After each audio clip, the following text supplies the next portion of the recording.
Hi everybody, welcome to episode 24 of the Photography Explained podcast. In this episode, what does shutter mean in photography? I'm your host Rick, and each week I will try to explain one photographic thing to you in plain English in less than 10 minutes without the irrelevant details. My aim is to explain things in just enough detail to help us with our photography and no more.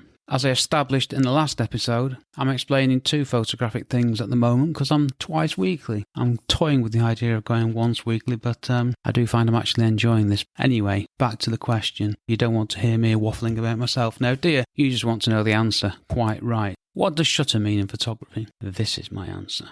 The shutter in a camera controls the amount of time the camera sensor is exposed to light. When you press the shutter release button, the shutter raises and lets light into the sensor. You set the shutter speed, which is the amount of time the shutter is open and the sensor is exposed to light. So that's it. In normal times, when your camera's sat there and you're not doing anything with it, the shutter is closed. It opens when you press the shutter release button. That's probably all we need to know about this one, so thanks for listening. See you on the next one. No, I'm just kidding. Why a shutter? The more I look into things, the more confused I get about how these things have evolved, shall we say. Then again, if you look at evolution of most things, it's odd. So let's just accept it for what it is. So last episode I talked about aperture, and one of my starters for 10 was, what's an aperture made of?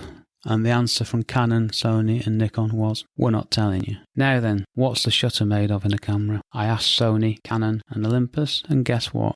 They're not telling me. I had a look at the shutter on my Canon 6D. It would appear to be metal. No surprise, nothing earth-shattering. Does this really matter? It doesn't really. I don't really care. I was just curious really about what they're made of. It was nothing about a blatant attempt to make Canon, Sony and Olympus aware of me and my podcast honest. So why is it called a shutter? Well, shutter's a shutter, isn't it? It opens, it closes, it lets light in. You have shutters on windows, why not? Turns out this is one of the few logical terms in photography. What is the shutter speed? This is the thing that you can set. And as I explained, probably quite badly, in the last episode, the aperture and the shutter speed combined control the amount of light through to the sensor. The shutter speed is quite literally the time the shutter is open, exposing the sensor to light. So what is the shutter speed range? As exciting as reading the aperture scale out was last week, I will tell you what the shutter speed range is, and we're talking in full stops here. I will explain this more in the exposure triangle, but this is the shutter speed range. This is going to be more dull than the aperture scale. The shutter speed range in full stops is 1 second,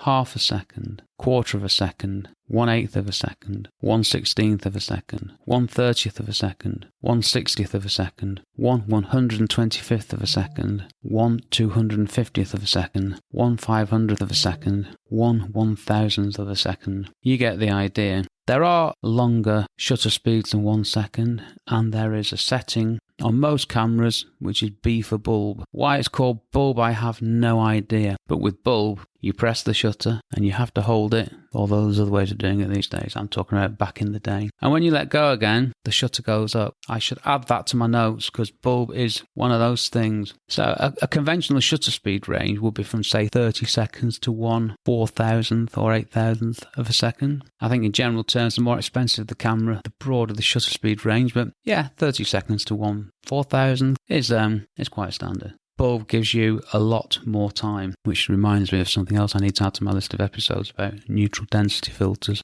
the only filter I use. Okay, so from 1 second to half a second, we are halving the amount of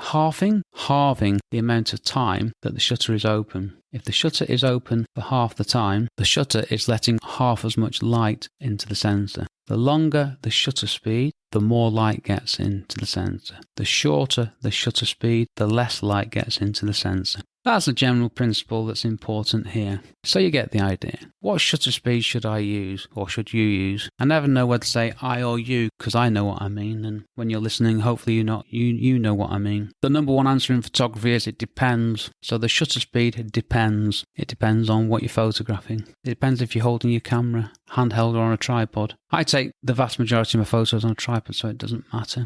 Quick tip here, if you're taking handheld photography, if you're using a focal length of 50mm, your shutter speed should be faster than the reciprocal of that. Now, I don't understand what reciprocal means, but if you put a 1 in front of it, 50mm lens, your shutter speed needs to be faster than 1/50th of a second. This is a general rule, but a very good general rule for handheld photography. If your shutter speed was 1/60th of a second and you wanted to shoot at 100mm, what do? Forgetting image stabilization and other clever stuff, what you could do is open up the aperture by one stop, which allows you to choose a faster shutter speed, because you'd be choosing a faster shutter speed, letting less light in, but by opening up the aperture, you're letting more light in, which compensates. I'm going into exposure triangle, aren't I? Okay, so fast shutter, less time, will freeze fast-moving action. Slow shutter, the shutter is open for longer. If you're handheld, you'll get camera shake. Again, I think rule of thumb is below 1/60th of a second, you're at risk of getting camera shake. You can get camera shake at faster shutter speeds if you're rubbish, but you should be alright 1/60th of a second upwards. I use a tripod, so it's not an issue. I'm normally looking for a longer shutter speed than a faster shutter speed. That's because I'm photographing buildings and things that don't move. But if you're into sports, you'll want to use a faster shutter speed if you're photographing people running, football, rugby, squirrels, anything really involving movement. I don't need to be that specific to that because you probably understand if something's moving fast or not. You don't need me to tell you that. I'm photographing a building, it doesn't really matter. I'm more concerned about my aperture. So my camera's on a tripod, I select the aperture and the shutter speed is what it is. It doesn't really affect me. Handheld shooting, shutter speed is more significant. And to get longer shutter speeds, because I think a lot of this is self-explanatory, you can use things called neutral density filters, which cut even further the amount of light in. Okay, we're nearly done here. So shutter speed range, 1 second to 1,000th of a second. 1 second, you need to be on a tripod, lots of light comes in. 1/1000th of a second, you can shoot handheld, but you've got a lot less light in, so you need more light. Obviously the shutter speed and the aperture and the ISO combine, but we'll get onto that soon, I promise, when I revisit the exposure triangle and explain it properly. What's next?